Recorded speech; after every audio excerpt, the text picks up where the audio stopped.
अब हम क्या है, हमने लास्ट पढ़ा था डिप्रेशन इन फ्रीजिंग पॉइंट होता है कि हम जब भी नॉन वोलेटाइल को सोल्यूट को डालते हैं किसी सॉल्वेंट के अंदर, तो हमारा क्या हो जाता है, फ्रीजिंग पॉइंट कम हो जाता है। और मैंने क्या कहा था तुम्हें लास्ट बताया भी था कि कोलिगेटिव प्रॉपर्टीज में हम जनरली किस लिए कोलिगेटिव प्रॉपर्टीज को स्टडी करते हैं, ताकि हम मोलर मासेस को डिड्यूस कर सके, ठीक है, मोलर मासेस को निकाल सके सोल्यूट के, ठीक है। जैसे मैंने बताया भी था कि देखो डेल्टा टीएफ जो है बेसिकली क्या होता है, केएफ इंटू मोलैलिटी होता है, और जब मैं इसको सोल्व करके रखता हूँ तो ये मेरा सीधा क्या है, मोलर मास दे सकता है मुझे, ठीक है, ये चीज है। तो एक आधा क्वेश्चन देखते हैं तो उससे हमें और चीजें क्लियर हो जाएंगी। देखो चलो एग्जाम्पल 2.9 की बात करते हैं। देखो 45 gram of ethylene glycol is mixed with 600 gram of water, ठीक है। इथाइलिन ग्लाइकोल है, ठीक है। इथाइलिन ग्लाइकोल क्या होता है, इथेनॉल, मतलब हमारा क्या है बेसिकली जो इथाइलिन ग्लाइकोल होता है वो ये होता है CH2OH, CH2OH, ठीक है, ये चीज रहती है, ये इथाइलिन ग्लाइकोल होता है हमारा, ठीक है। OH दो हाइड्रोक्सी ग्रुप लगते हैं 2 कार्बन पे, ठीक है। चलो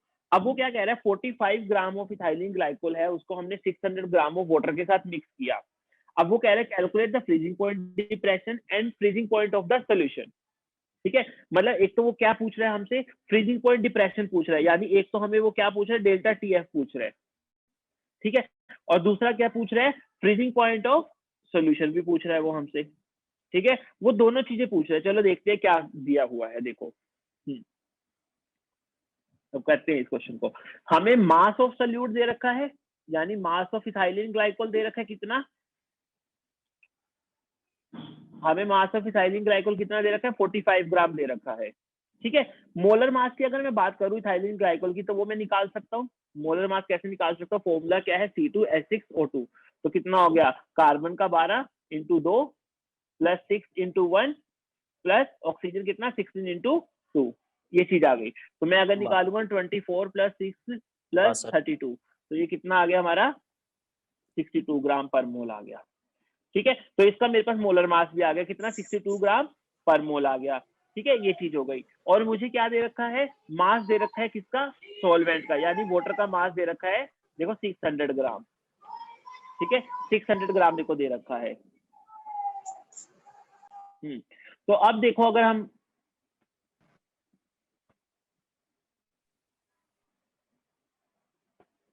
हाँ, अब हमें क्या है 600 ग्राम क्या है, सॉल्वेंट का मास दे रखा है। देखो हमें क्या निकालना है, डेल्टा टीएफ निकालना है, और हमें पता है कि जो डिप्रेशन इन फ्रीजिंग पॉइंट होता है वो किसके इक्वल होता है, KF इंटू एम, यानी मोलैलिटी।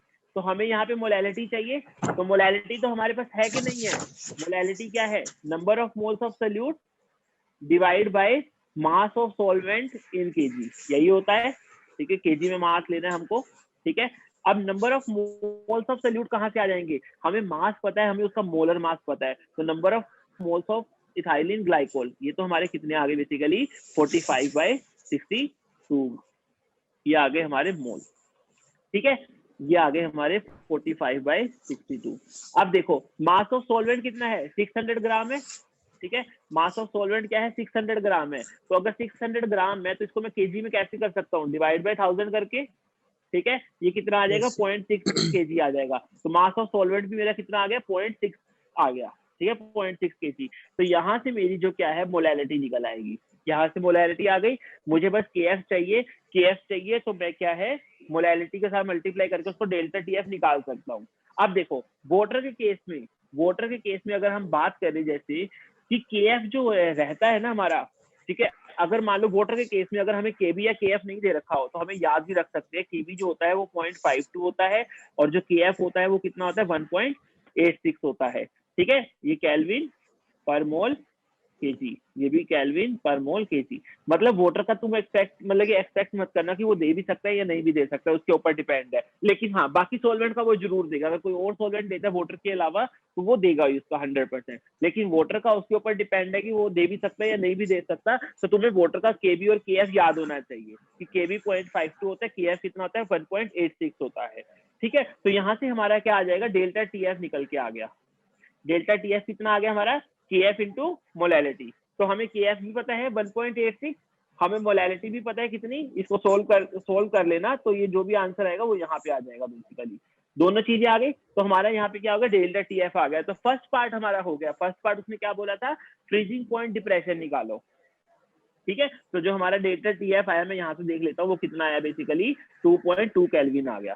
ठीक है, 2.2 केल्विन आ गया। देखो अब देखो, अब उसने सेकंड पार्ट में क्या बोला है कि हमें ये भी निकालना है कि टीएफ ऑफ सोल्यूशन कितना होगा, जो फ्रीजिंग पॉइंट ऑफ सोल्यूशन है वो बताओ कितना होगा। अब मैंने बोला कि मेरा डेल्टा टीएफ आ गया 2.2 केल्विन, ठीक है, चेंज इन जो फ्रीजिंग पॉइंट है वो कितना आ गया, मतलब डिप्रेशन कितना आ गया फ्रीजिंग पॉइंट में, 2.2 केल्विन। और मुझे पता है कि जो डेल्टा टीएफ होता है वो किसके इक्वल होता है, TF not of solvent minus TF of solution, यही होता है।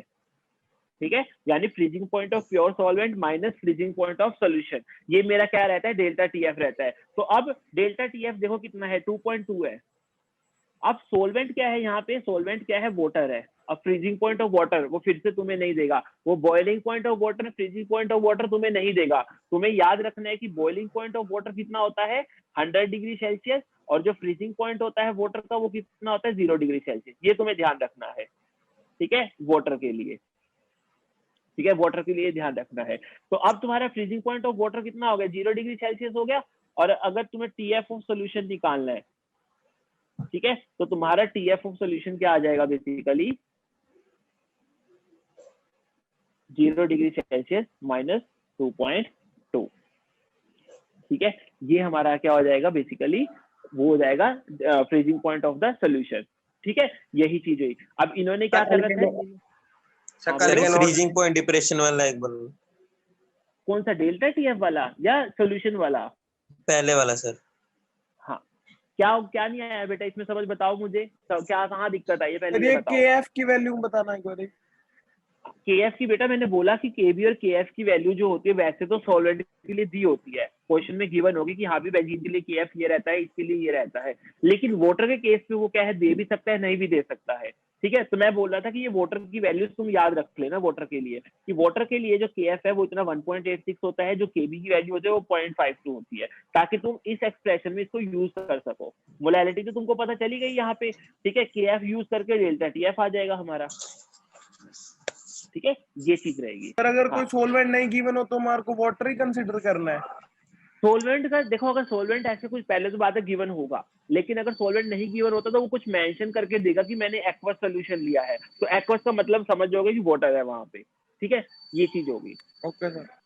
हाँ, ये चीज है। तो चलो ये चीज क्लियर हुई। अब उन्होंने क्या कर रखा है, बेसिकली उन्होंने क्या कर रखा है, यहाँ देखो, तो जैसे 2.2 केल्विन था ना, 2.2 केल्विन था, तो उन्होंने 0 डिग्री सेल्सियस को भी क्या है, केल्विन में कन्वर्ट कर दिया। कितना आ गया, 273.15 केल्विन माइनस 2.2 केल्विन, तो कितना आ गया ये हमारा, बेसिकली ये हमारा कितना निकल के आ गया, 270.95 केल्विन निकल के आ गया आंसर। ठीक है, तो ये हमारा क्या हो गया, freezing point of the solution हो गया। क्लियर है यहाँ तक? यस। चलो अब चलते हैं नेक्स्ट प्रॉब्लम पे, 2.10 देखते हैं अभी हम। यस। देखो 2.10 में क्या कह रहा है वो, कि 1 gram of non electrolyte solute dissolve in 50 gram of benzene. हमें पता चल गया कि सॉल्वेंट क्या है, यहाँ पे बेंजीन है। ठीक है, हाँ, lower the freezing point of the benzene by 0.40 kelvin, कि जब हम बेंजीन के अंदर क्या करते हैं, 1 ग्राम ऑफ सोल्यूट डालते हैं, तो उसका जो बेंजीन का फ्रीजिंग पॉइंट है वो लोअर हो जाता है, कम हो जाता है, कितने से, 0.4 से, 0.4 केल्विन से कम हो जाता है। Freezing point depression constant of benzene is this, देखो बेंजीन का दिया हुआ है हमें। ठीक है, बेंजीन का फ्रीजिंग पॉइंट डिप्रेशन कांस्टेंट दे रखा है हमें। Find the molar mass of the solute, solute का मोलर मास फाइंड करना है। तो सीधी सीधी सी बात है, देखो हमारे पास क्या होता है, फ्रीजिंग पॉइंट की बात हो रखी है, फ्रीजिंग पॉइंट डिप्रेशन की, तो हमारे पास ये चीज होती है, delta TF is equal to KF into molality. अब यहाँ पे, हाँ, अब यहाँ पे डेल्टा टीएफ की वैल्यू दे रखी है हमें। डेल्टा टीएफ की वैल्यू हमारी कितनी है, बेसिकली 0.4 है। ठीक है, डेल्टा टीएफ, हाँ, डेल्टा टीएफ की, क्योंकि उसने बोला है उसका जो फ्रीजिंग पॉइंट कम हो रहा है, कितने से, 0.4 से हो रहा है। ठीक है, तो डेल्टा टीएफ की वैल्यू कितनी है, 0.4 केल्विन है। केएफ उसने हमें दे रखा है, बेंजीन का जो केएफ दे रखा है कितना दे रखा है, 5.12 दे रखा है हमें, 5.12। मोलैलिटी क्या होगी, मोलैलिटी कैसे निकालते हैं हम, mass of moles of solute, ठीक है, divide by mass of solvent in KG, यही होती है। ठीक है, तो यहाँ से देखो, यहाँ में 0.4 डिवाइड बाय 5.12 कर दूं, तो मोल्स ऑफ सोल्यूट क्या होंगे, given weight of the solute divide by molar mass. तो गिवन वेट कितना सोल्यूट का, 1 ग्राम, उसका मोलर मास हमें पता नहीं है, वही निकालना है हमें। हमें सोलवेंट का वेट दे रखा है कितना, सोलवेंट यानी बेंजीन कितने में डिसॉल्व हो रखा है 50 ग्राम में, ठीक है। तो वेट ऑफ सोलवेंट दे रखा है 50 ग्राम और इसको हम 1000 से ऊपर मल्टीप्लाई कर देंगे ताकि ये जो ग्राम है केजी में कन्वर्ट हो जाए, ग्राम क्या है केजी में कन्वर्ट हो जाए, ठीक है, ये चीज हो जाएगी। तो हमारा जो मोलर मास आएगा वो कितना आ जाएगा, देखो मोलर मास कितना आ जाएगा 1000/50 इंटू 5.12 डिवाइड बाय 0.4, ठीक है। इसको जब सॉल्व करोगे जो भी आंसर आएगा वो तुम्हारा क्या है मोलर मास आ जाएगा, ठीक है। ये तो सिंपल सा क्वेश्चन था, इसमें कुछ था नहीं, ठीक है। तो ये कितना आ रहा है बेसिकली 256 ग्राम पर मोल आ रहा है हमारा। सर इसका आंसर तो केजी में आएगा ना, केजी पर क्या हो मोल, गया, आंसर नहीं तो केजी पर मोल में आएगा ना, क्योंकि नहीं सर केजी 1000 पर, से नहीं, तो यहाँ अगर ये केजी में है ना, देखो अगर ये केजी में बन गया है तो जो 0.52 है ये भी तो केजी में ही है। देखो इसकी यूनिट क्या है, जो हमारा डिप्रेशन कांस्टेंट है वो केल्विन केजी पर मोल है, ठीक है। Yes, sir. ये भी किसमें केल्विन केजी पर मोल में है, ठीक है। Yes. और ये किसमें है, ये भी किसमें आ रहा है, ये केजी में आ रहा है, ठीक है। तो केजी से केजी कैंसिल, ठीक है। केल्विन, ये केल्विन में, ये केल्विन से केल्विन कैंसिल हो जाएगा हमारा, ठीक है। तो मोलर मास जो हमारा आएगा बेसिकली वो क्या बन जाएगा, ग्राम पर मोल बन जाएगा हमारा, ठीक है। क्योंकि हमने यहाँ पे जो 1 ग्राम लिया है ना ये सोल्यूट का, तो इसका भी तो यहाँ पे 1 ग्राम बचेगा कहीं ना कहीं, ये ठीक है। तो वो 1 ग्राम पर मोल हो जाएगा, ठीक है ना। तो ये चीज क्लियर है। ये हो गया हमारे फ्रीजिंग पॉइंट डिप्रेशन की बात होगी, जहां पे हम क्या है qualitative property freezing depression and freezing point पढ़ रहे थे, ठीक है। अब हमारी एक लास्ट प्रॉपर्टी बची है, ठीक है। वो हमारी लास्ट प्रॉपर्टी क्या है बेसिकली, ऑस्मोटिक प्रेशर, ठीक है, ऑस्मोटिक प्रेशर। तो देखो ऑस्मोटिक प्रेशर की हम बात कर रहे हैं, ठीक है। ऑस्मोटिक प्रेशर में हम समझेंगे ध्यान से कि ऑस्मोसिस क्या होता है, ऑस्मोटिक प्रेशर किसको बोलते हैं, ये चीजें की हम बात करेंगे। तो तुमने कहीं ना कहीं तो पढ़ा होगा कि ऑस्मोसिस के बारे में कुछ, जब हम छोटी क्लास में थे हमने कहीं ना कहीं वर्ड तो सुना होगा ऑस्मोसिस, ठीक है। तो ऑस्मोसिस समझते हैं, ऑस्मोसिस क्या होता है बेसिकली, हाई कंसंट्रेशन वाटर का सर बाहर आना सर, हाई कंसंट्रेशन से लो कंसंट्रेशन, हाई कंसंट्रेशन से low sir high concentration, concentration to low concentration cell chapter में सर। ठीक है, हाँ ये चीज है। चलो देखो ऑस्मोसिस की हम बात कर रहे थे, तो ऑस्मोसिस क्या होता है बेसिकली, देखो हम क्या बोल रहे हैं, ऑस्मोसिस प्रोसेस क्या होता है हमारा, कि जो हमारा क्या है, मान लो सोलवेंट का फ्लो होना, सोलवेंट का फ्लो होना एक जगह से दूसरी जगह, ठीक है, through a semi permeable membrane, उसको हम क्या बोलते हैं, ऑस्मोसिस बोलते हैं। तो पहले तो मैं सेमी परमिएबल मेम्ब्रेन के बारे में बता देता हूँ एक बार क्या है सेमी परमिएबल मेम्ब्रेन। ये सेमी परमिएबल मेम्ब्रेन जो होती है बेसिकली, ये एक मेम्ब्रेन होती है जिसके जो क्या करती है, मेम्ब्रेन होती है जो क्या करती है, अलाउ करती है सिर्फ और सिर्फ कुछ पार्टिकल को मूव करवाने के लिए, ठीक है, अपने अक्रॉस क्या है कुछ पार्टिकल्स को मूव करवाने के लिए। इस मेम्ब्रेन में क्या होता है, छोटे छोटे पोर्स होते हैं, उन पोर्स के थ्रू क्या होता है कि सिर्फ जो छोटे पार्टिकल्स होते हैं, जो पोर के साइज के पार्टिकल्स होते हैं, सिर्फ वही बाहर निकल सकते हैं, जो बड़े पार्टिकल्स होते हैं वो क्या है वो बाहर नहीं निकल सकते, ठीक है। तो ये ऐसी मेम्ब्रेन को हम क्या बोलते हैं, सेमी परमिएबल मेम्ब्रेन, मतलब कि जो सेमी परमिएबिलिटी दिखा रही है, मतलब वो कुछ चीजों को परमिट कर रही है बाहर जाने के लिए, ठीक है, या फ्लो करने के लिए उसके अराउंड, ठीक है, उसके अक्रॉस क्या है फ्लो करने के लिए कुछ कुछ ही चीजों को वो परमिट कर रही है, सारों को नहीं कर रही, ठीक है। तो ऐसी membrane which allows only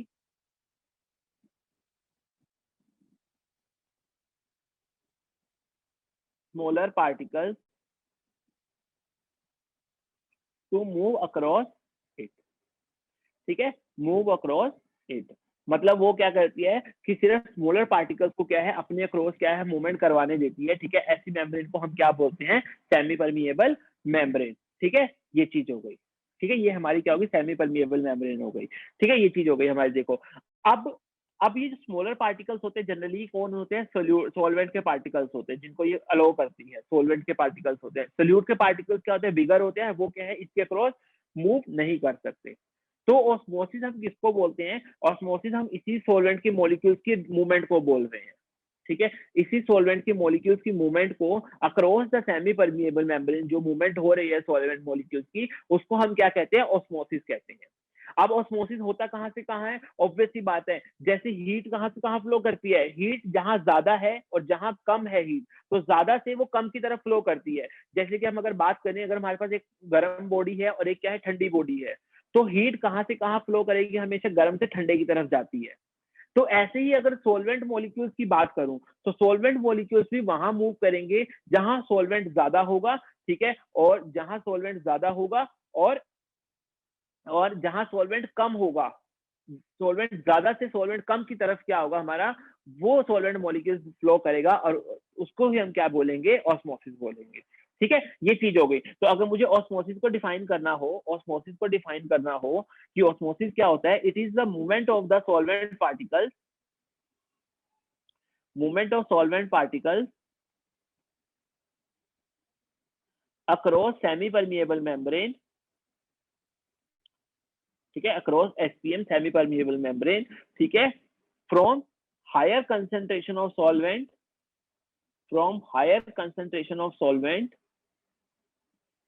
to lower concentration of solvent,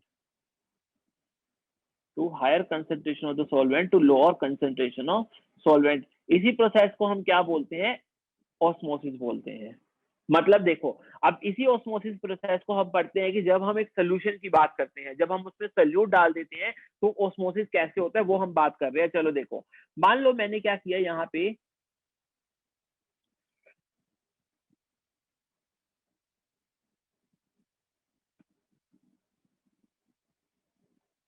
ठीक है, दो सोल्यूशन ले लिए मैंने बेसिकली, ठीक है, मतलब दो कंटेनर कंपार्टमेंट ले लिए जिनको कनेक्ट किया गया है।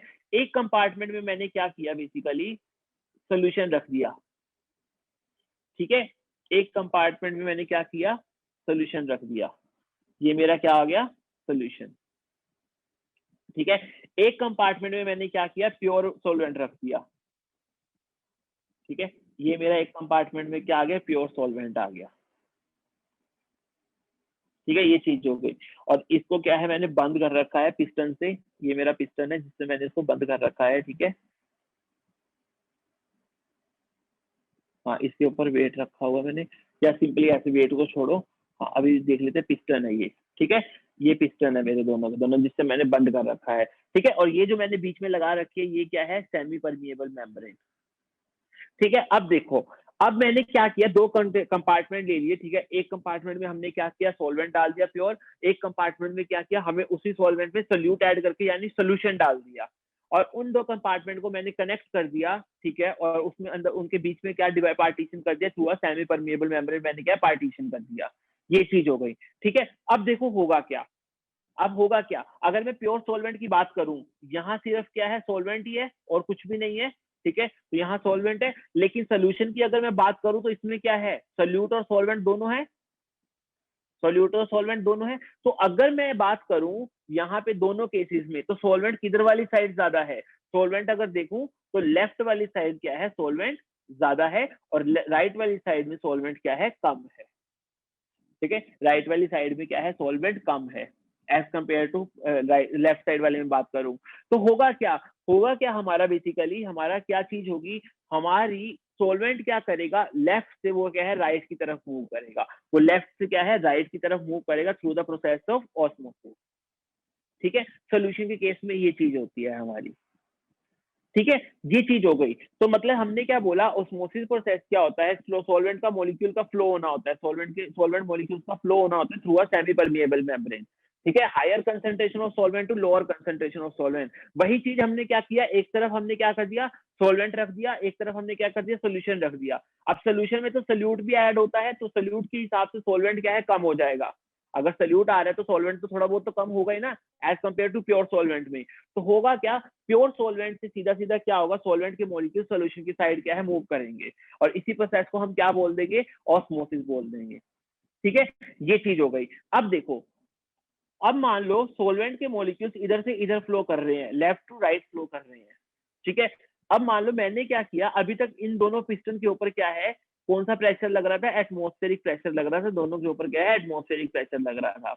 लेकिन अगर ये सोचो, अब मुझे ये बताओ, अगर मैं इसमें क्या करूं, इसमें एटमॉस्फेरिक प्रेशर के साथ साथ और प्रेशर लगा दूं, मैं इसके ऊपर और प्रेशर लगा दूं, यानी मैं इस पिस्टन को दबा दूं, यहाँ पे इसको दबा दूं, तो क्या होगा, सॉल्वेंट के मॉलिक्यूल्स अभी भी आते रहेंगे, नहीं, सॉल्वेंट का मॉलिक्यूल्स का फ्लो क्या है, कम हो जाएगा, क्योंकि मैं उसको दबा रहा हूँ। ठीक है, मैं उसको दबा रहा हूँ, तो मैं क्या कर रहा हूँ, सॉल्वेंट को फोर्स कर रहा हूँ कि वो रुक जाए, वो नहीं आए, वो उनको कम आए वो। ठीक है, ये चीज हो गई। मैं दोबारा हूँ तो एक इतना प्रेशर लगा दिया मैंने कि सॉल्वेंट के मॉलिक्यूल्स क्या है, बिल्कुल रुक गए आने से। ठीक है, उस प्रेशर को मैं क्या बोलूंगा, ऑस्मोटिक प्रेशर। देखो मैं फिर से बताता हूँ ऑस्मोटिक प्रेशर क्या होता है। देखो मैंने क्या कहा कि सॉल्वेंट साइड से सोल्यूशन साइड में क्या हो रहा है, सॉल्वेंट के मॉलिक्यूल्स आ रहे हैं। ठीक है, अब मैं मान लो यहाँ पे प्रेशर लगा दूं, यहाँ पे इतना प्रेशर लगा दूं कि इस सोल्यूशन के ऊपर इतना दबाव बन जाए, इस सोल्यूशन के, ये जो सोल्यूशन है, ये वाला जो सोल्यूशन है, इस सोल्यूशन के ऊपर इतना दबाव बन जाए कि वो सॉल्वेंट के मॉलिक्यूल को आने के लिए रोक दे, मतलब फोर्स लगा दे कि वो आए नहीं। ठीक है, तो वो सॉल्वेंट का मॉलिक्यूल्स का जो फ्लो है वो बंद हो जाएगा। ठीक है, बस यही प्रेशर, कितना प्रेशर मुझे चाहिए, ठीक है, कितना प्रेशर मुझे चाहिए सॉल्वेंट के मॉलिक्यूल्स को रोकने के लिए, उसी को ही मैं क्या बोलता हूँ, ऑस्मोटिक प्रेशर बोलता हूँ। ठीक है, मुझे कितना प्रेशर चाहिए, बेसिकली प्रेशर कितना चाहिए, required to stop pressure required to stop the flow of solvent molecules, to stop the flow of solvent molecules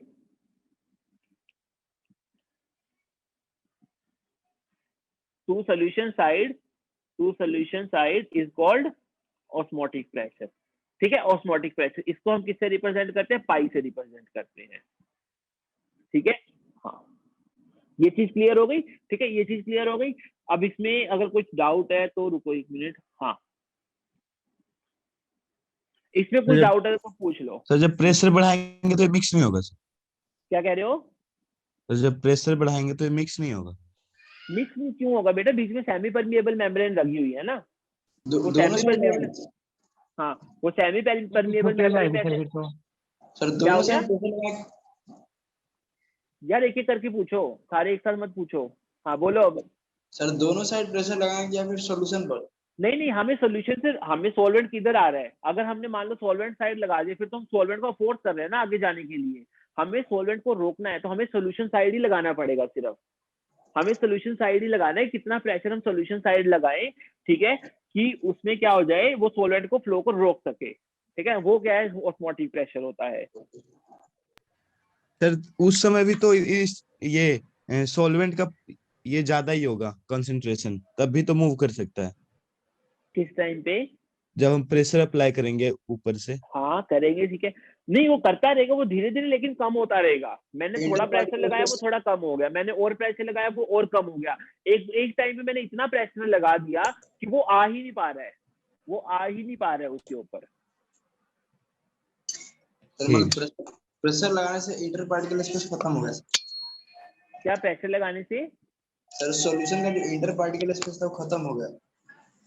बेटा उसमें तो वैसे भी इंटर पार्टिकल स्पेस नहीं था, बस मैं ये बोल रहा हूँ कि देखो तुम क्या करते हो, तुम ऐसे समझो इसको, मतलब ऐसे समझो तुम्हारे पास बकेट है, ठीक है, तुम्हारे पास बकेट है, ठीक है, और तुमने क्या कर रखा है, उसको क्या है, एक नीचे एक होल लगा रखा है और वो होल बंद है। ठीक है, वो होल बंद है, बोले वो ऐसी मतलब किसी कैप वगैरह से बंद कर रखा है। मुझे ये बताओ, तुम अगर मान लो पानी के ऊपर अगर मतलब कुछ चीज रख देते हो जो कि उसमें प्रेशर लगाए, पानी को दबाए, अगर तुम उस पानी को दबाते हो तो तुम्हारा जो बकेट का होल है वो क्या है, अगर वो लूज मतलब इतना टाइट नहीं होगा, वो लूज होगा तो वो क्या है, एकदम से खुल जाएगा कि नहीं खुल जाएगा वो? Yes sir. तो वही चीज हो रही है ना कि मतलब तुम प्रेशर लगा रहे हो उसको, वो प्रेशर झेल ही नहीं पा रहा है पानी, वो क्या है, फिर वहां से प्रेशर रिलीज करने की कोशिश कर रहा है। अब यहाँ पे यही चीज हुई है, यहाँ पे यही चीज हुई है। मतलब अब देखो, अब ऐसा समझो, मुझे एक बात बताओ, जैसे यही बकेट वाला एग्जांपल लेते हैं, तुम होल से क्या कर रहे हो, पानी अंदर डाल रहे हो, होल से क्या है, तुम पानी अंदर दे रहे हो, लेकिन तुम ऊपर से क्या है, प्रेशर लगा रहे हो कि पूरा पानी, तो वो पानी अंदर आएगा कि बाहर ही जाएगा? बाहर ही जाएगा। सकता है क्या पानी अंदर आ पाएगा?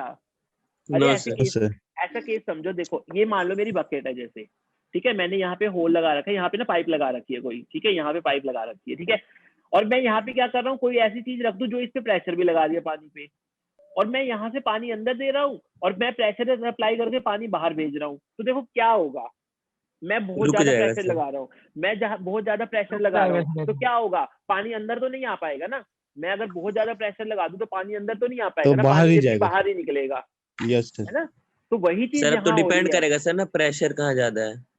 तो वही मैं बोल रहा हूँ ना, वही मैं बोल रहा हूँ, सॉल्वेंट का प्रेशर हम चेंज नहीं कर रहे, हम सॉल्वेंट का प्रेशर नहीं चेंज कर रहे हैं, हमने पाइप का प्रेशर नहीं चेंज किया, पाइप का प्रेशर जितना था उतना ही रखा। अब हम धीरे धीरे क्या कर रहे हैं, हम इस धीरे धीरे इस पानी में प्रेशर बढ़ा रहे हैं। सर तो एक स्टेट ऐसा आएगा जब दोनों साइड ये भी उतना ही देगा, इस तरफ से भी उतना ही आएगा सर। हाँ वही टेम्परेचर थोड़ा स्टेज, बढ़ाना है, मतलब वही स्टेज, सर हम वही ये सर तुम बोल प्रेशर रहे हो, तो सही बोल रहे हो। अरे मेरी सुन लो, एक बार मेरी सुन लो।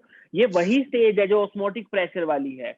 जब तुम बोल रहे हो कि देखो, पहले मान लो, ऐसे मान लेते, पहले बाहर प्रेशर ज्यादा था, ये पी एक्सटर्नल प्रेशर ज्यादा था, यहाँ जो मैं लगा रहा हूँ पी डैश वो कम था, तो अंदर की तरफ पानी आ रहा है, अंदर की तरफ पानी आता जा रहा है। मैंने धीरे धीरे क्या किया, पी डैश को बढ़ाना शुरू किया।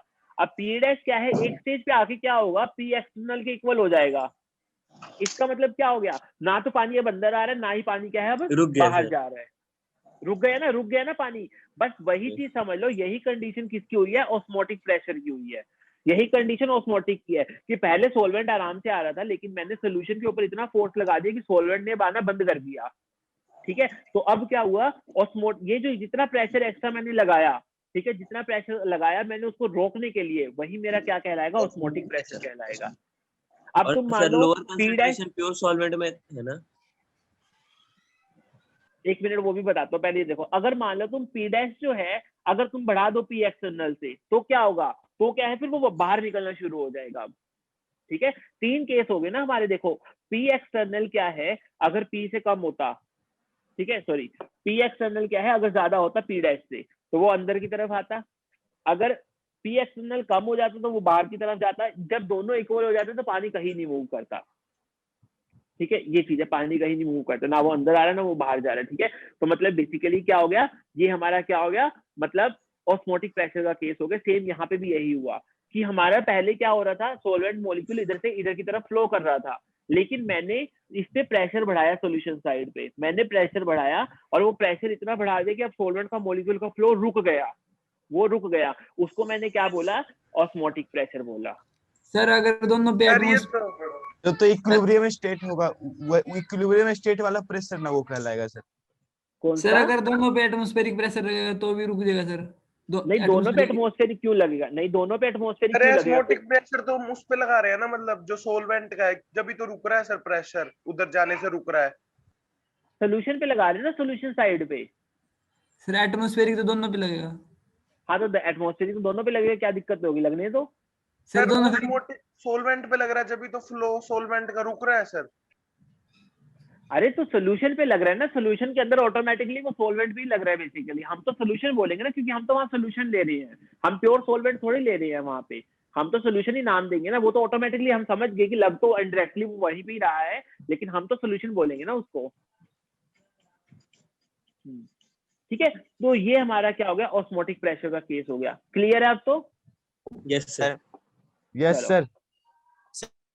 हाँ, अब देखो, चलो ये बात हो गई हमारी ऑस्मोटिक प्रेशर की, हमें समझ में आ गया कि ऑस्मोटिक प्रेशर हम कितना, मतलब प्रेशर कितना अप्लाई करें सॉल्यूशन साइड पे, ताकि सॉल्वेंट का फ्लो क्या है, रुक जाए। अच्छा, अब देखो, अब किसी ने पूछा था कि सॉल्वेंट कहाँ ज्यादा है। देखो, सोल्यूशन के अंदर क्या है, सोल्यूट और सॉल्वेंट दोनों प्रेजेंट है, और मान लो, और प्योर सॉल्वेंट के अंदर सिर्फ और सिर्फ सॉल्वेंट है। तो मुझे ये बताओ, जैसे अगर मान लो मैं किसी बॉक्स में क्या करता हूँ, या इसी में समझ लो, अगर मैं सिर्फ यहाँ पे पानी लूं, तो यहाँ सिर्फ और सिर्फ पानी होगा, मतलब इतने एरिया में, इतने वॉल्यूम में पानी होगा सिर्फ, और कुछ भी नहीं होगा।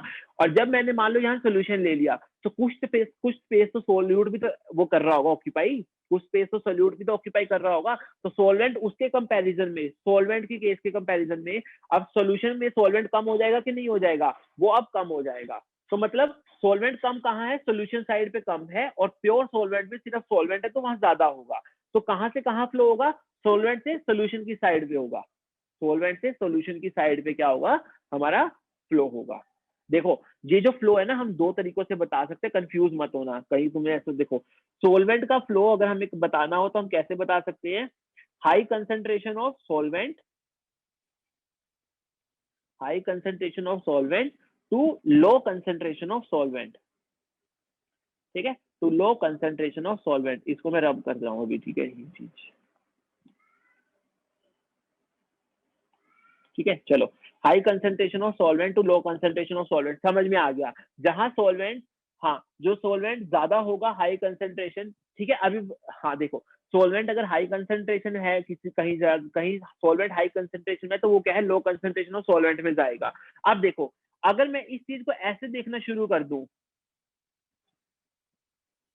High concentration of solution, sorry, हाँ, low concentration of solution to high concentration of solution.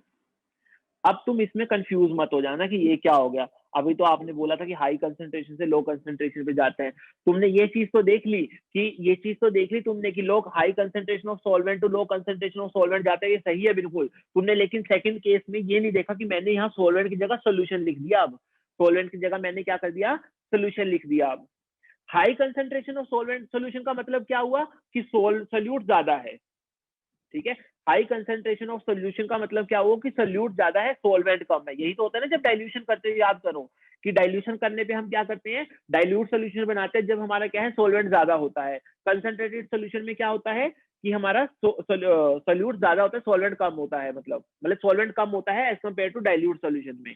तो वही चीज मैंने बात की है। हाई कंसंट्रेशन ऑफ सोल्यूशन का मतलब क्या है कि सॉल्वेंट लेस, और लो कंसंट्रेशन ऑफ सोल्यूशन का मतलब क्या है, सॉल्वेंट ज्यादा, मोर। अभी भी देखो फ्लो कहां से कहां हुआ है, अभी भी मोर सॉल्वेंट टू वो लेस सॉल्वेंट ही गया है, बस उसको नाम देने का अलग तरीका हो गया, उसको नाम तरीका अलग हो गया। या तो हम सीधा ये बोल सकते हैं high concentration of solvent to low concentration of solvent, या हम उसको ये बोल सकते हैं low concentration of solution to high concentration of solution. मतलब इसमें बात एक ही है, मतलब इसमें कंफ्यूज मत होना कि अच्छा एक बार तो हम हाई टू लो जा रहे हैं, एक बार लो टू हाई जा रहे हैं, ऐसा नहीं समझना। इसको ऐसे समझना हम बात किसकी कर रहे हैं। अगर हम सिर्फ सॉल्वेंट के टर्म्स में बात कर रहे हैं तो हम बोलेंगे कि high concentration of the solvent to low concentration of solvent ही जा रहे हैं, सही बात है। लेकिन अगर हम सोल्यूशन के टर्म में बात कर रहे हैं तो सोल्यूशन के टर्म में हम क्या बात बोलेंगे कि low concentration of the solution to high concentration of solution. क्यों? क्योंकि लो कंसंट्रेशन ऑफ सोल्यूशन का मतलब क्या है, सॉल्वेंट ज्यादा। तो हाई कंसंट्रेशन ऑफ सोल्यूशन का मतलब क्या है, सॉल्वेंट कम, ठीक है। तो ये चीज ध्यान रखना। तो कभी तुमने ऐसा पढ़ा हो कि ऑस्मोसिस क्या होता है कि low concentration of solution to high concentration of solution होता है, तो वहां पे दिमाग में ध्यान रखना कि हम सोल्यूशन की बात कर रहे हैं, ठीक है, सोल्यूशन की बात हो रही है। नहीं तो होता क्या है, हमेशा high concentration to low concentration ही जाता है, वो किसकी, सॉल्वेंट की। तो ये सॉल्वेंट का फ्लो होना, तो सॉल्वेंट की हाई कंसंट्रेशन से वो सॉल्वेंट की लो कंसंट्रेशन पे जाता है, ठीक है। तो ये चीज ध्यान रखना। चलो ये चीज हमारी, ये हमारा क्या हो गया, ऑस्मोसिस हो गया, ये हमारा क्या हो गया, ऑस्मोटिक प्रेशर हो गया, ठीक है। तो ऑस्मोटिक प्रेशर मैंने क्या कर दिया, कितना प्रेशर चाहिए जस्ट टू स्टॉप, सिर्फ स्टॉप करने के लिए, कि स्टॉप मतलब कि उसका फ्लो बंद हो जाए, बस उसको रोकने के लिए कितना प्रेशर चाहिए, वो मेरा क्या होता है, ऑस्मोटिक प्रेशर होता है, ठीक है। और ऑस्मोटिक प्रेशर को हम क्या करते हैं, पाई से रिप्रेजेंट करते हैं।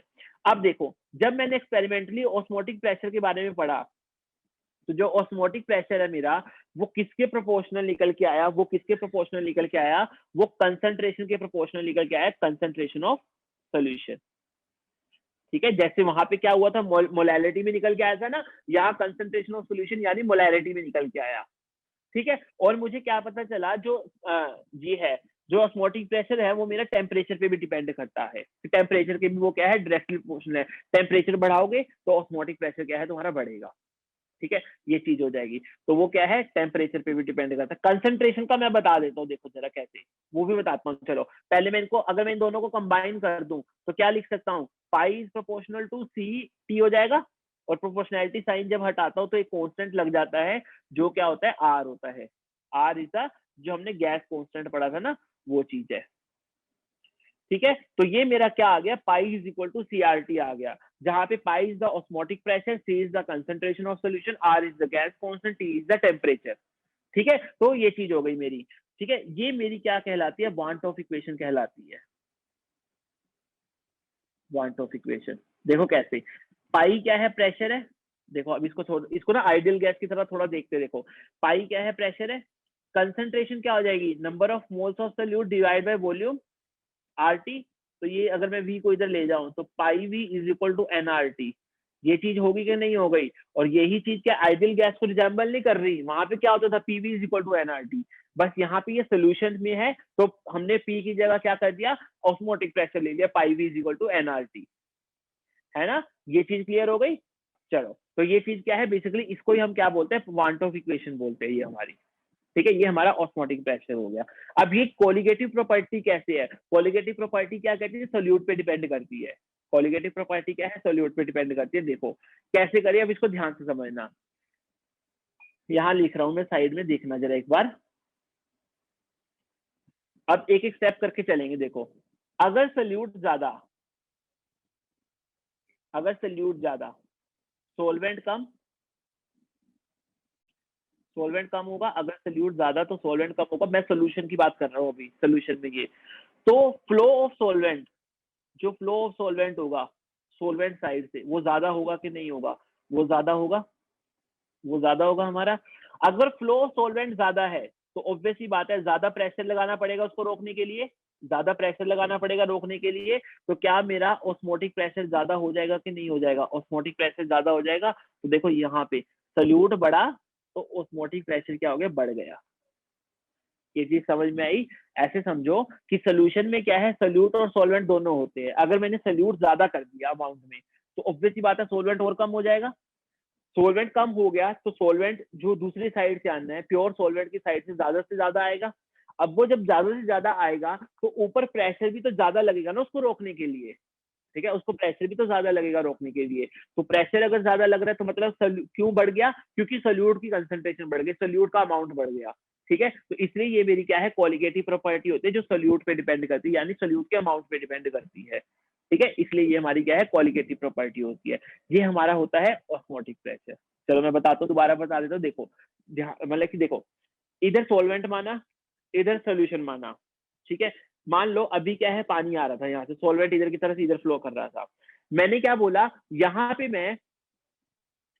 मैं अगर कि क्या कर दूं, सल्यूट का अमाउंट बढ़ा दूं, मैं अगर अमाउंट ऑफ सल्यूट बढ़ा दूं तो क्या होगा? अब सॉल्वेंट और कम हो गए यहाँ पे, तो सल्यूट ज्यादा से ज्यादा और इधर की तरफ आएगा कि नहीं आएगा? आएगा, वो और ज्यादा आएगा, पहले से तो ज्यादा ही आएगा। क्यों? क्योंकि पहले सल्यूट कम था, सॉल्वेंट फिर भी ठीक ठाक था, तो इसलिए थोड़ा बहुत आ रहा था वो। अब सल्यूट बढ़ा दिया तो सॉल्वेंट और कम कर दिया हमने, तो क्या हो रहा है, सॉल्वेंट और ज्यादा इधर से आ रहा है। अब जब ज्यादा से ज्यादा सॉल्वेंट इधर से आएगा तो प्रेशर भी तो ज्यादा लगाना पड़ेगा ना उसको रोकने के लिए। तो मतलब क्या हुआ, मेरा ऑस्मोटिक प्रेशर बढ़ गया, ऑस्मोटिक प्रेशर की वैल्यू बढ़ गई। क्यों बढ़ गई? क्योंकि मैंने सल्यूट बढ़ाया।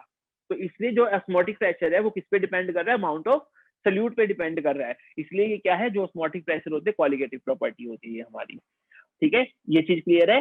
ये चीज ऐसे हो जाएगी, ठीक है? ये हमारे ऑस्मोटिक प्रेशर की हो गई।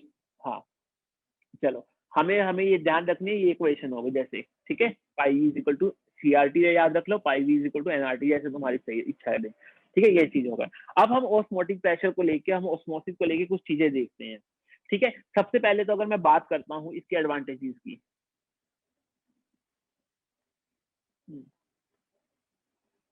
कि मतलब हमने 4 चीजें निकाली, relative lowering of vapour pressure, boiling point, ठीक है, फ्रीजिंग पॉइंट डिप्रेशन, ठीक है, ऑस्मोटिक प्रेशर। तो हम इसमें ऑस्मोटिक प्रेशर की क्या है एडवांटेजेस देखते हैं कि ऑस्मोटिक प्रेशर बाकी सारों से थोड़ा सही क्यों होता है, मतलब ज्यादा सही क्यों होता है उनके कंपैरिजन में। तो देखो, पहली चीज तो ये है, जो ऑस्मोटिक प्रेशर है इसको हम क्या है, यूज कर सकते हैं for finding the molecular masses of, for finding the molar masses of macromolecules.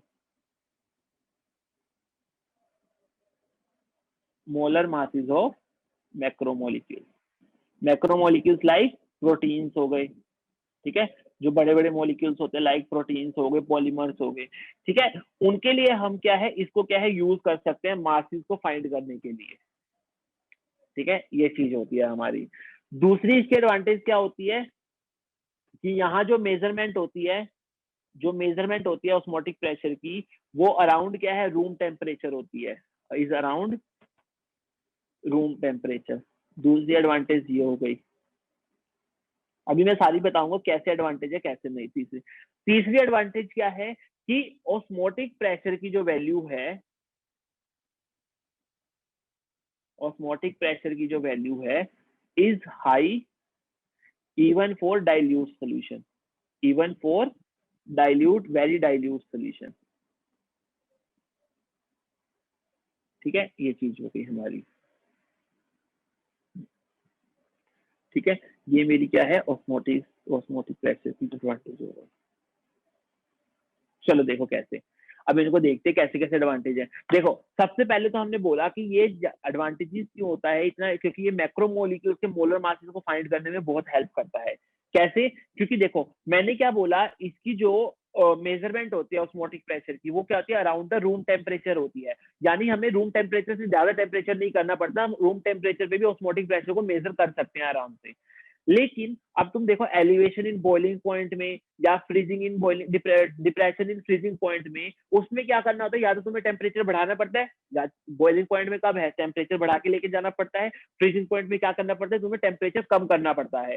ठीक है, तो वो क्या है, पहली बात तो ये होगी कि रूम टेम्परेचर पे नहीं होती है, वो रूम टेम्परेचर से ज्यादा या रूम टेम्परेचर से बहुत कम पे होती है, तो वहां पे हमें टेम्परेचर चेंज करना पड़ता है। तो पहली दिमाग में तो वही चीज आ गई कि वहां पे तो हमें टेम्परेचर चेंज करना पड़ता है इतना, लेकिन ऑस्मोटिक प्रेशर के लिए हमें कोई टेम्परेचर चेंज करने की जरूरत नहीं है, हम उसको क्या है नॉर्मली रूम टेम्परेचर पे भी कर सकते हैं, उसको हम क्या है नॉर्मली रूम टेम्परेचर पे भी कर सकते हैं। ठीक है, हाँ, तो ये चीज हो गई हमारी। अब देखो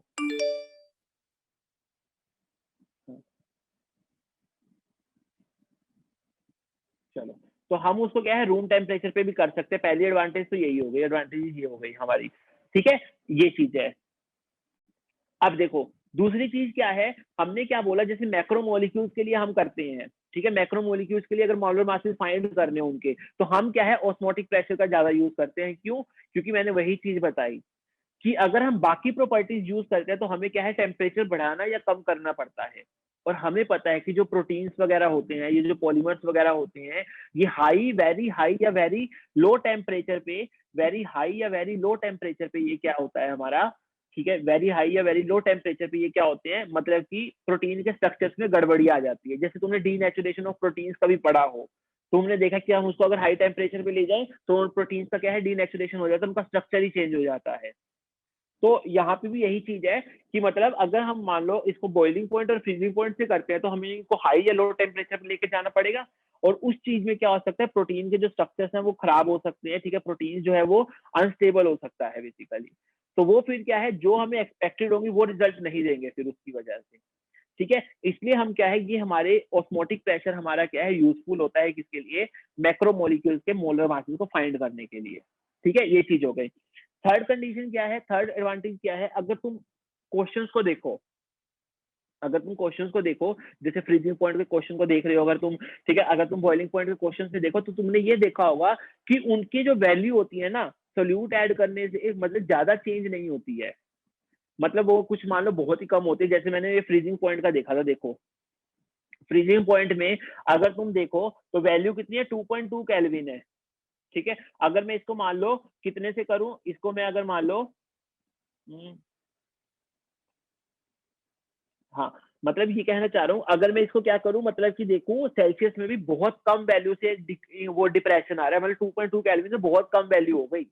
ठीक है, तो इसका मतलब क्या है कि वहां पे इतनी कम वैल्यू होती है कि हमें क्या है एक्यूरेट रिजल्ट नहीं मिल पाते हैं। लेकिन ऑस्मोटिक प्रेशर के केस में क्या होता है, ऑस्मोटिक प्रेशर के केस में क्या होता है कि डाइल्यूट सोल्यूशन के लिए भी क्या है बहुत ज्यादा वैल्यू हो जाती है ऑस्मोटिक प्रेशर की, मतलब अगर तूने बहुत डाइल्यूट सोल्यूशन भी ले रखा है तो भी ऑस्मोटिक प्रेशर की वैल्यू बहुत ज्यादा आती है, तो हमें वहां कैलकुलेशन करने में कोई ज्यादा दिक्कत भी नहीं होती है। ठीक है, तो ये इसकी क्या है एडवांटेजेस रहती है हमारे। ठीक है, यहाँ तक क्लियर है? चलो अब आगे चलते हैं हम। ठीक है, अब हम बात करते हैं, तीन तरह के सॉल्यूशंस हम डिफाइन करते हैं, कौन कौन से, आइसोटोनिक,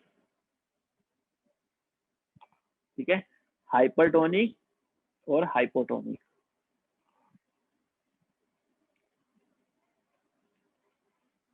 ठीक है, ये चीज हो गई। देखो चलो, ठीक है, देखो आइसोटोनिक, हाइपरटोनिक और हाइपोटोनिक सॉल्यूशन की हम बात करते हैं। देखो इसको एक एग्जांपल से समझाता हूँ तो क्लियर हो जाएगा तुमको।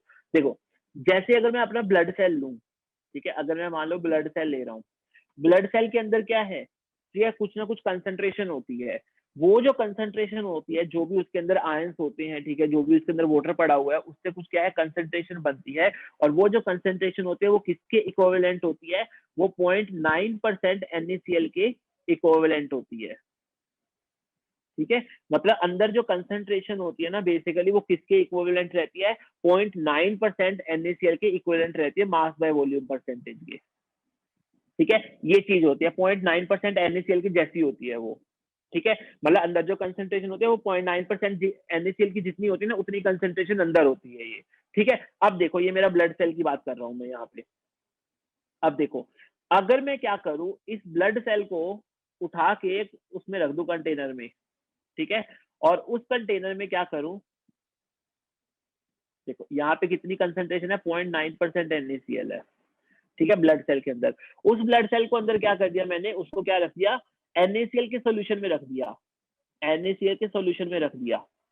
अब अगर मान लो मैंने बाहर भी क्या रखा, 0.9% NaCl सोल्यूशन रखा, मैंने बाहर भी क्या किया, 0.9% NaCl सोल्यूशन रखा, तो मुझे ये बताओ क्या ब्लड के अंदर पानी फ्लो करेगा या ब्लड से बाहर पानी फ्लो करेगा, या फ्लो करेगा ही नहीं।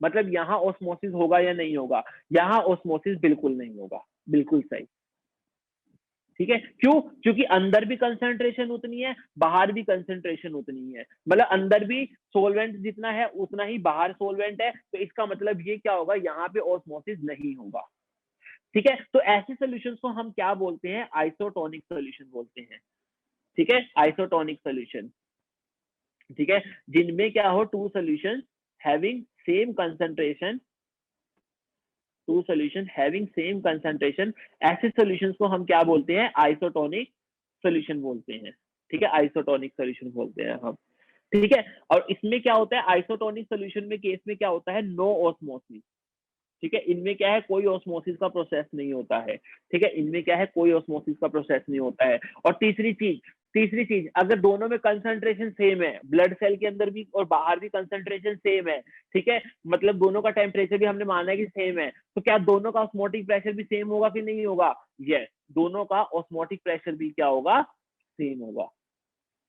ऑस्मोटिक प्रेशर क्या होता है, pi is equal to CRT, ठीक है, कंसंट्रेशन सेम है, टेम्परेचर हमने माना एक ही टेम्परेचर पे लिए हैं, और आर तो कांस्टेंट ही है, तो दोनों का क्या होगा, सेम ऑस्मोटिक प्रेशर भी होगा, ठीक है। तो मतलब ये चीज समझ में आ गई कि आइसोटोनिक सॉल्यूशंस क्या होते हैं, जहां पे क्या है, मतलब कि सेम कंसंट्रेशन होती है, दो सॉल्यूशन को हम आइसोटोनिक तब बोलेंगे आपस में जब सेम कंसंट्रेशन होगी, ठीक है, और दो हमारा क्या है, उनमें क्या है, दोनों का ऑस्मोटिक प्रेशर क्या होगा, सेम होगा। तो मतलब कहीं पे भी क्वेश्चन आ रही ना कि हाँ भी दो सॉल्यूशन आइसोटोनिक दे रखे हैं, तो अब अपने दिमाग में चीज बिठा लेना, आइसोटोनिक का मतलब सेम ऑस्मोटिक प्रेशर है, उनके उनके ऑस्मोटिक प्रेशर क्या है, सेम है, ठीक है, वो हमारे क्या होते हैं, आइसोटोनिक सॉल्यूशंस होते हैं। अब देखो, अब बात करते हैं हाइपोटोनिक की या हाइपरटोनिक की। देखो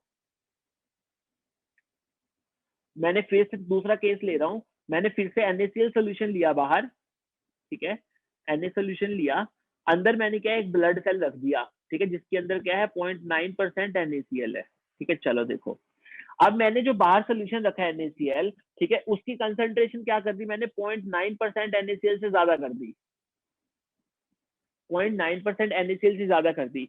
बाहर क्या हो गई, NaCl की कंसंट्रेशन ज्यादा हो गई, यानी सोल्यूशन की कंसंट्रेशन ज्यादा हो गई, और अंदर क्या हो गई, सोल्यूशन की कंसंट्रेशन कम हो गई। अब मुझे बताओ पानी कहां से कहां फ्लो करेगा, अंदर से बाहर या बाहर से अंदर?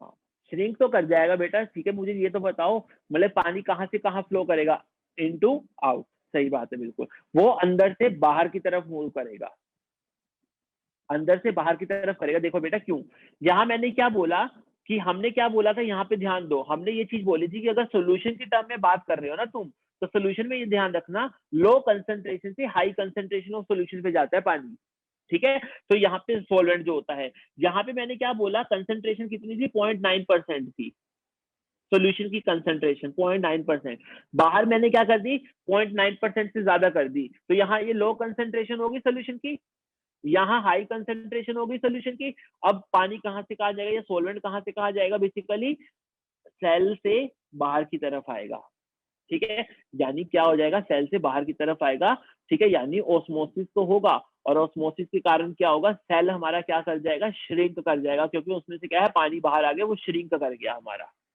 ऐसे सॉल्यूशन को हम क्या बोलते हैं, हाइपरटोनिक सॉल्यूशन बोलते हैं। हाइपरटोनिक सॉल्यूशन कौन से हो गए, बेसिकली जिसमें क्या है, कंसंट्रेशन दूसरे सॉल्यूशन के कंपैरिजन में जिसमें कंसंट्रेशन ज्यादा हो सॉल्यूशन की, वो सॉल्यूशन क्या कहलाता है, हाइपरटोनिक कहलाता है विद रिस्पेक्ट टू अदर वाले के। और उसमें क्या होता है, फिर अंदर से बाहर क्या है, सॉल्यूशन का क्या है, सॉल्वेंट हमारा फ्लो करता है, ठीक है। ऐसे सॉल्यूशन को हम क्या बोलते हैं, हाइपरटोनिक सॉल्यूशन बोलते हैं, ठीक है। हाइपरटोनिक सॉल्यूशन मतलब क्या हो गया, ठीक है, दो सोल्यूशन का पेयर लिया जिसमें से एक सोल्यूशन की कंसंट्रेशन हाई है, one solution whose concentration is high, उसको हम क्या बोलेंगे, उसको हम क्या बोलेंगे, हाइपरटोनिक सोल्यूशन बोलेंगे। ठीक है, हाइपरटोनिक सोल्यूशन बोलेंगे। मतलब हाइपरटोनिक सोल्यूशन अगर वो होगा तो उसमें क्या होगा, उसमें पानी क्या है, आएगा। हाइपरटोनिक में मतलब क्या है, वो पानी क्या है, आएगा उसमें। ठीक है, हाइपरटोनिक सोल्यूशन में क्या होगा, अंदर से बाहर की तरफ पानी आएगा उसमें। ठीक है, ऑस्मोसिस होगा हमारा। तो इसकी वजह से क्या होगा, जो भी उसके अंदर जो दूसरा सोल्यूशन रखा है वो क्या हो जाएगा, कम हो जाएगा वो तो अमाउंट में, फिर क्योंकि सॉल्वेंट बाहर की तरफ मूव कर रहा है, तो ये चीज हो जाएगी। ये हमारा क्या हो गया, हाइपरटोनिक की बात हो गई। अब लास्ट है हमारा हाइपोटोनिक की। अगर हम बात करें उल्टा, देखो हाइपोटोनिक में क्या हुआ, मान लो मैंने यहाँ क्या किया, 0.9% क्या किया, NaCl सॉल्यूशन ले लिया। ठीक है, और बाहर मैंने क्या कर दिया, NaCl सॉल्यूशन रखा, लेकिन बाहर मैंने क्या कर दिया, कंसंट्रेशन कम कर दिया, 0.9% से कम कर दी मैंने, और अंदर 0.9% है, तो अंदर ज्यादा होगी बाहर के कंपैरिजन में, अंदर कंसंट्रेशन ज्यादा होगी। अब जो सॉल्वेंट मॉलिक्यूल क्या होगा, बाहर से अंदर की तरफ जाएगा। अब क्या है, बाहर से अंदर की तरफ जाएगा अब। ठीक है, अंदर की तरफ जाएगा। तो ऐसे सोल्यूशन को, जो बाहर सोल्यूशन पड़ा था, ऐसे सोल्यूशन को हम फिर क्या बोलेंगे, हाइपोटोनिक सोल्यूशन बोलेंगे। ठीक है, ऐसे सोल्यूशन को हम क्या करेंगे, हाइपोटोनिक सोल्यूशन बोलेंगे हम। ठीक है, इसमें भी ऑस्मोसिस होगा। इसके केस में क्या हो जाएगा, सेल क्या कर जाएगा, स्वेल अप कर जाएगा। सेल क्या होता है, स्वेल अप कर जाता है। ठीक है, सेल जो होगा हमारा स्वेल अप कर जाएगा, क्योंकि पानी भरेगा तो वो क्या है, स्वेल अप कर जाएगा। ठीक है, ये हमारी कहानी होगी आइसोटोनिक, हाइपरटोनिक और हाइपोटोनिक की। ठीक है, यहां तक कुछ दिक्कत हो तो बताओ।